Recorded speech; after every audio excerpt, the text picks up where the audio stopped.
This is a Sports Catastrophe production.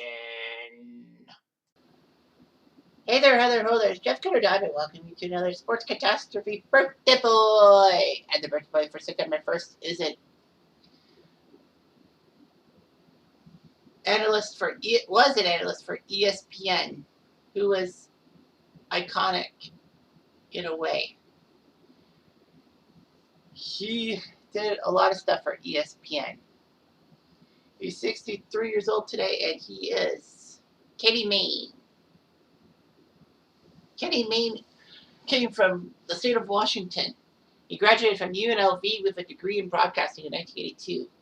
And he even was the backup quarterback for UNLV and signed as a free agent with the Seattle Seahawks. So Kenny Mayne was a quarterback in college? Wow. I can't believe it. And then he signed as free agent with the Seahawks.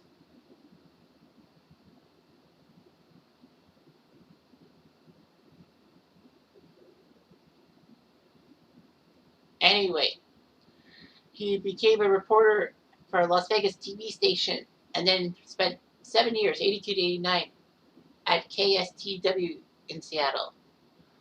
He would become a weekend sports anchor and weekday news reporter. He resigned in 89, and then in 94, ESPN needed somebody, so they hired him. Mayne sent ESPN a note inquiring whether the network would hire him. The note said to check a box, including one option that read, "We'll hire you when there's an ESPN 5. Mayne became the Sports Smash anchor at ESPN 2, like a fast version of SportsCenter, and then became the anchor of the weekend edition of RPM Tonight for a couple of years. RPM Tonight was just ESPN's racing show that they would talk about all the racing that happened, NASCAR, IndyCar, Formula One, and other stuff. And I remember watching on YouTube Kenny Mayne being shocked about the incident that killed the track worker and one of the drivers in '96 at the Molson Indy. His last name escapes me. Krasnick? No, Krasnov. Yeah. Anyway, on his final edition for RPM Tonight, Kenny actually played a phone call he received from David Letterman, who was a co-owner of Radio Racing, that he can't quit. But Mayne moved over to the main network and was co-anchor of the 11 p.m. SportsCenter with Dan Patrick once Keith Olbermann left. So yeah, it was Dan Patrick and Kenny Mayne. He would leave SportsCenter a couple years later, moving to an assortment of late-night ESPN shows which were re-aired through the next morning. His repertoire was the game show 2-Minute Drill, which I always liked to see, like a sports trivia game show. So the premise of 2-Minute Drill, if I remember correctly, was that there were 4 famous sports celebrities. They would be asking questions on a certain topic. And all that. And 3 people answered questions within a 2-minute drill. Whoever got the lowest score would be eliminated. And then those same 4 people would actually ask a certain amount of questions themselves, but it could be from any topic. And then the person who scored the highest in that 2-minute drill got to move on to the final round, in which Kenny Mayne would rate a question based on someone's specialty subject. We had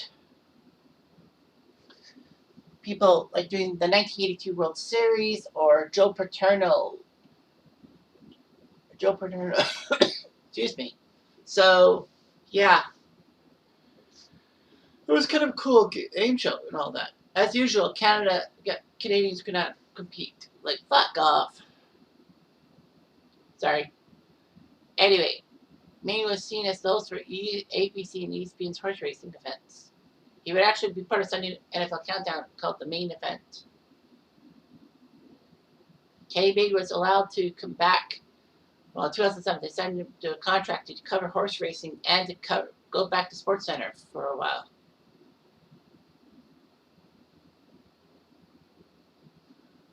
ESPN would launch Kenny Mayne's Wider World of Sports, a series of videos on ESPN.com highlighting Mayne's trips around the world. Mayne would compete in the King's Cup Elephant Polo in Thailand, the world's longest par 3 hole in South Africa, and a road bowling match in Ireland. The TV version would air on ABC in 2011. Season 2 saw him go to Holland, Nicaragua, Italy, Bosnia, Switzerland, and Scotland.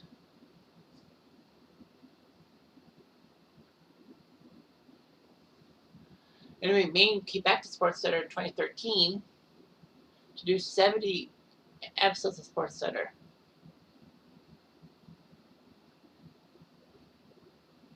But Mayne said that his studio was sort of a part-time job.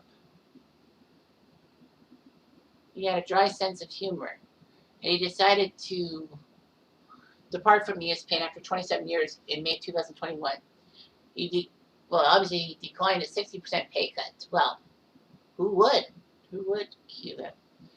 Anyway, Mayne would host streaming coverage of the 2027 Olympics on Peacock, called Tokyo Tonight.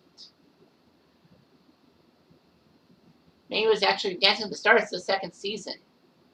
It was the first elimination.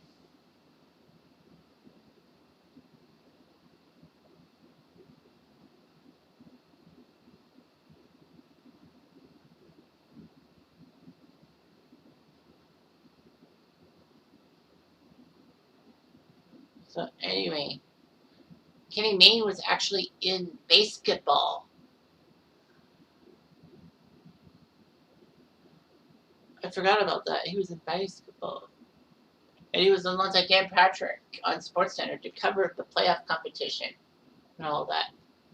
In '99, he played himself in the Drew Carey show, the one called Tracy Bull.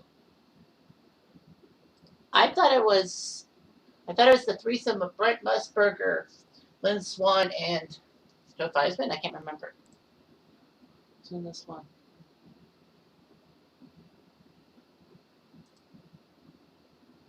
So yeah, that's a funny. I don't know that. Yeah, they didn't say who was in this one. That's weird.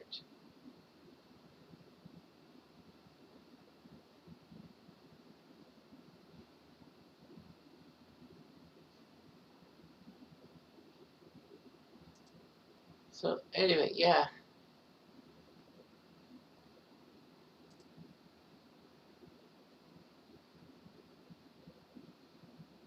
Yeah, Kenny Mayne, oh yeah, it was Bob Costas. I said Brent Musburger.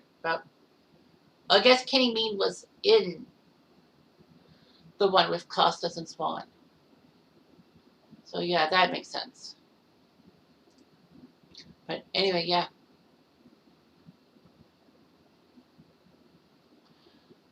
There were rumors that Comedy Central wanted Kenny Mayne to do the Daily Show, well, a sports themed Daily Show style program, and actually was a finalist to host the syndicated version of Deal or No Deal, but he failed. Kenny Mayne was supposed to be the host of Power of 10, the game show which you have to do something within 10% or something, when Drew Carey got it and all that. But Kenny Mayne did host the pilot but declined it, giving Drew Carey it. So anyway. Yeah, so Kenny Mayne had an interesting thing. I love 2-Minute Drill. I wish there would be more sports themed game shows. And I wish a Canadian could get on there. Because that would be my dream and ambition. But it can never happen. Okay. Anyway, I'm Jeff Diamond. I do.